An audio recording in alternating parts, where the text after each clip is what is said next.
आज मैं Kundan Kumar class 12th CBSE की अंग्रेजी की बुक जो फ्लेमिंगो है उसकी आज मैं सेकेंड टर्म 2021 टू 2022 के बच्चों के लिए जो कि एक पोएम आंट जेनिफर्स टाइगर्स है उसकी आज मैं चर्चा करूंगा।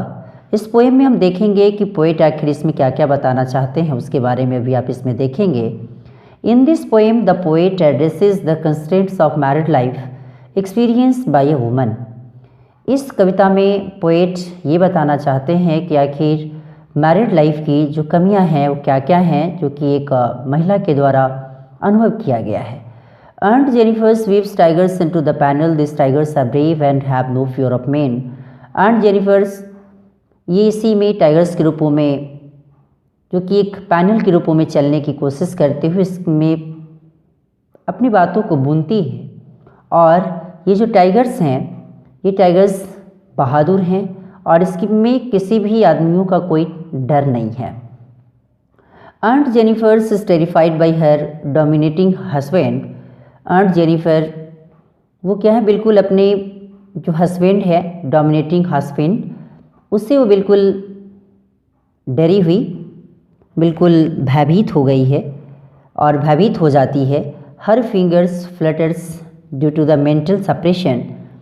उसकी अंगुली भी क्या होने लगती है, फ्लटरिंग करने लगते हैं। क्योंकि मेंटल दबाव के कारण, मेंटल दमन के कारण, प्रतिबंध के कारण she is not happy with her married life. वो अपने शादी से भरा हुआ जो उनका जीवन है उस शादीशुदा जीवन से अपने आप में खुश नहीं है। She will die but her heart will express her desire to move proudly and fearlessly like the tigers she has made. वह कहना चाहेंगे कि वह तो मर जाएंगे लेकिन उनका जो आर्ट है वो हमेशा एक्सप्रेस करता रहेगा, उसकी जो डिज़ायर है वो हमेशा एक्सप्रेस करता हुआ रहेगा और आगे बढ़ता, वो भी प्राउडली, वो मूव प्राउडली आगे बढ़ता हुआ, वो भी प्राउड के साथ और बगैर डर का। जैसे किस प्रकार, जैसे कि कोई टाइगर्स है उस रूपों से वो अपने आप को बना चुकी है।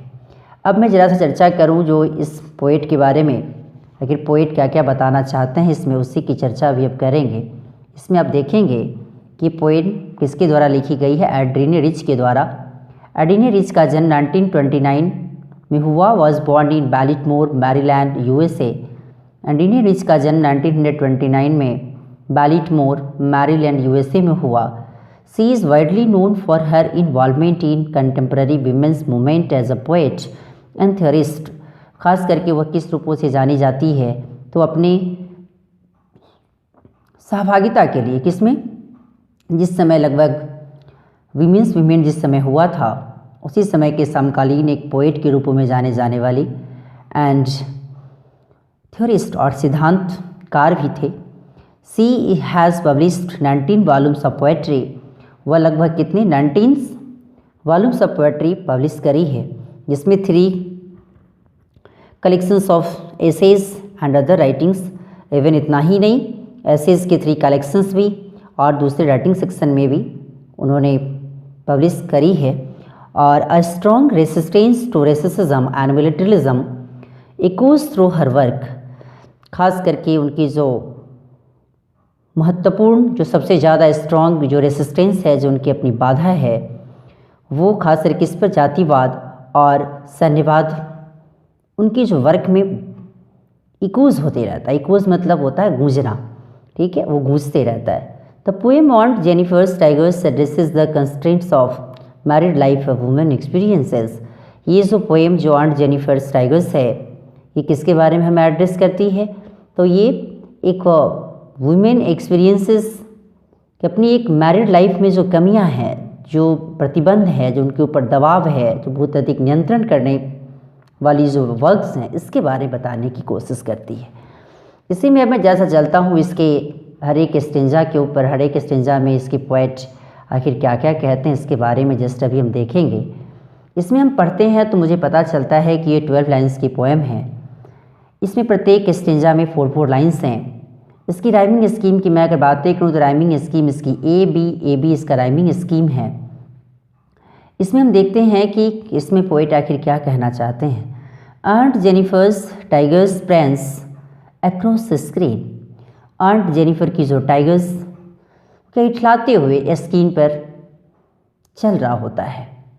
Bright topaz denizens of a world of green, ये जो ब्राइट चमकने वाली जो टोपैज जो कि पीले कलर की जो निवासी किसमें, जो कि एक राजा है कहाँ का, एक वर्ल्ड ऑफ ग्रीन, जो कि ग्रीन मतलब क्या है कि जो फ्री है, ब्राइट है, ग्रीन का मतलब यहाँ कह सकते हैं फ्री, स्वतंत्र है, ब्राइट है, ब्रेव है, फियरलेस है और मैग्निफिसेंट, बड़ा शानदार है।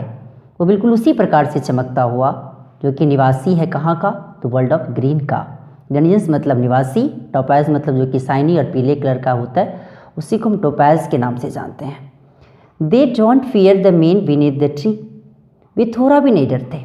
कौन, टाइगर्स की बातें हो रही है कि वो थोड़ा भी नहीं डरते। किससे, तो जो लोग पेड़ के नीचे हैं। They pace in sleek chivalric certainty, वे धीरे धीरे आकर्षक चाल से, बिल्कुल बोल्डली, स्मूथली, धीरे धीरे वो आगे की ओर चलते चले जाते हैं, बिल्कुल निश्चितता के साथ। उसे कुछ भी डर नहीं लगता, किन्हें, उनकी टाइगर्स को। अर्थात यहाँ टाइगर्स को कह सकते हैं कि उनका जो अपना कॉन्फिडेंस है, इस रूप में भी इसको यहाँ दिखाया जा सकता है। उनका अपना जो ब्रेव है, जो अपनी उनकी फेयरलेसनेस है, उसके साथ वो चलता हुआ चलते चले जा रहे होते हैं। And Jennifer's fingers fluttering through her wool, and Jennifer's की जो फिंगर्स है वो भी थोड़ी थोड़ी फ्लटरिंग कर रही होती है, अर्थात वो भी moving with a light irregular रूप में वो घूम रही होती है, अपने उसकी ऊल होती है उसमें। Find even the ivory needle hard to pull, आखिर बड़ी मुश्किलों के साथ जो आइवरी नीडल होती है उससे भी वो बड़ी मुश्किलों के साथ उसको धक्का लगा रही होती है, उसे खींचने में भी उसे बड़ी दिक्कत हो रहा होता है। The massy weight of uncle's wedding band, जो उनकी जो अंकल्स की जो शादी के समय विवाह की जो अंगूठी मिली थी, उसका वेट भी बहुत ज़्यादा रहता है। अर्थात क्या है कि वो अंगूठी मतलब क्या है कि जो कि गोला होता है, जो कि बिल्कुल घिर गया होता है। अर्थात क्या है कि ऐसा फील करती है आंट जेनिफर कि शायद उसकी अंगूठी में ही पूरा का पूरा जीवन उसका उसी में बन चुका है, वो थोड़ी भी आज़ाद नहीं है। Sits heavily upon aunt Jennifer's hand, जो कि उसके हाथों में बिल्कुल बैठ गया हुआ है। किसके हाथों में, तो आंट जेनिफर के हाथ में। अर्थात क्या कि जो उनके ट्रेडिशन है, जो उनका जो आज़ादी भरी जीवन से छुटकारा मिला हुआ, अर्थात गुलामी से भरा हुआ जीवन, सेम उस रूप में उसके हाथों में वो अंगूठी रखी पड़ी है। अर्थात क्या कि इस लाइन से मुझे ये पता चलता है कि जो आंट जेनिफर है वो बिल्कुल अपने मैरिड लाइफ से थोड़ी भी खुश नहीं है।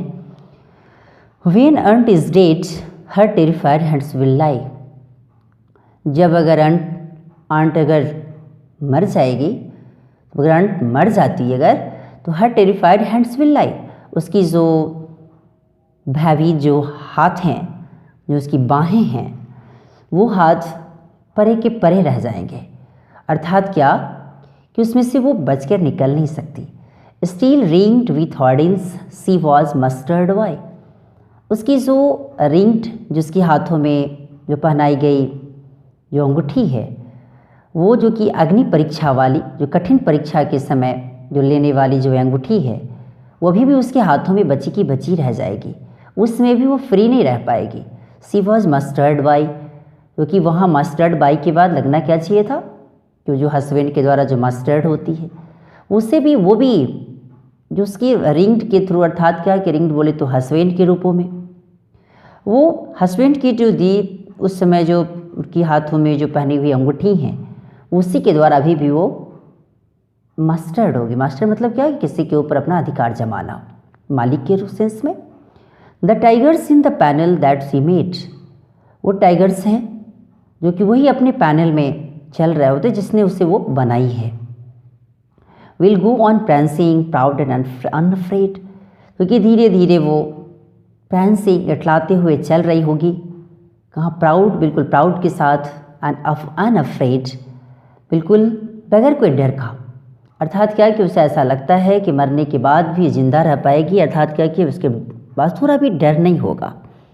दूसरे की मैंने बातें करूँ कि इसमें एक स्लीक वर्ड है, स्लीक का मतलब होता है चिकना चुपड़ा, और ख़ास करके इसमें टाइगर्स के बारे में जो बताने की कोशिश करे हैं ये टाइगर्स किस रूपों में बता रहा है? तो the tigers are the symbol of courage, honour, bravery and confidence.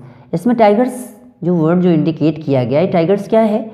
तो ये टाइगर्स वर्ड का जो सिंबॉलिक रूप में अगर इस वर्ड का मीनिंग देखा जाए तो वो क्या है? तो किस करेज के बारे में बताने की कोशिश कर रहा है, ऑनर, ब्रेवरी, साहसी, और कॉन्फिडेंस के बारे में बताने की कोशिश कर रहा होता है। इसमें जो पोएट हैं, ये पोएट किसके बारे में बताने की कोशिश करते हैं? The poet is talking about a lady. इसमें पोएट एक लेडी के बारे में बात कर रहे होते जिसे सी एड्रेसेस एज आंट जेनिफर्स, क्योंकि वो एक अपने आप में उसे किस रूपों में? तो एक आंट जेनिफर्स के रूपों में इसको एड्रेस करते हैं, इसके बारे में बताते हैं। इसी लाइन के साथ ये पोएम इसमें ख़त्म हुआ। और ख़ास करके जब मैं इसमें बातें करूं तो इसमें टोपैज जो कि क्या है? तो एक अपने आप में मेटाफर के रूपों में इसमें इस्तेमाल किए जाने वाले एक लिटरेरी डिवाइस हैं। दूसरे की मैं इसमें अगर बातें करूं फिंगर फ्लटरिंग, एफ एफ फ, ये क्या है? तो एक एलिट्रेशन है। दूसरे की बातें करूं कि इसमें आप देखेंगे तो यहाँ भी प्रांसिंग, प्राउड, प, ये भी क्या है? तो एक अपने आप में एलिट्रेशन है।